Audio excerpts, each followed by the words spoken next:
Sir ನಮಸ್ತೆ sir. ಆ ಹುಡ್ರು ಕಾರ್ ಹೊಡಿ ಡ್ರೈವಿಂಗ್ ಮಾಡೋದು, ಕಾರ್ ತಗೊಂಡು ಅಡ್ಡಾಡ್ತಾರೆ ಸರ್. ನಾವು ಹೊಲ್ದಾಗ ನೀರು ಕಟ್ಟು ಬೇಸಾಯ ಮಾಡೋದು ಸರ್. ನಾನು ಕೋಟಿಗೆ ಹೋದ್ರೆ ಇದೇ ರೀತಿ ಏನೋ ಟವಲ್ ಒಂದು ತೆಗೆದಿಟ್ಟು ಬರ್ತೀವಿ ಅಷ್ಟೇ. ಕೋಟಿಗೆ ಹೋದ್ರೂ ಇದೇ ಸ್ಥಿತಿಯಾಗಿ ಹೋಗೋದು ನಾವು.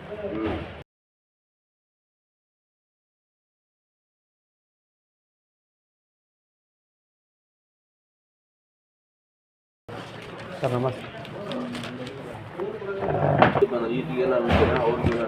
ಸರ್. ಆ ಹುಡ್ರು ಕಾರ್ ಹೊಡಿ ಡ್ರೈವಿಂಗ್ ಮಾಡೋದು, ಕಾರ್ ತಗೊಂಡು ಅಡ್ಡಾಡ್ತಾರೆ ಸರ್. ನಾವು ಹೊಲ್ದಾಗ ನೀರು ಕಟ್ಟು ಬೇಸಾಯ ಮಾಡೋದು ಸರ್. ನಾನು ಕೋಟಿಗೆ ಹೋದ್ರೆ ಇದೇ ರೀತಿ ಏನೋ ಟವಲ್ ಒಂದು ತೆಗೆದಿಟ್ಟು ಬರ್ತೀವಿ ಅಷ್ಟೇ. ಕೋಟಿಗೆ ಹೋದ್ರೂ ಇದೇ ಸ್ಥಿತಿಯಾಗಿ ಹೋಗೋದು ನಾವು.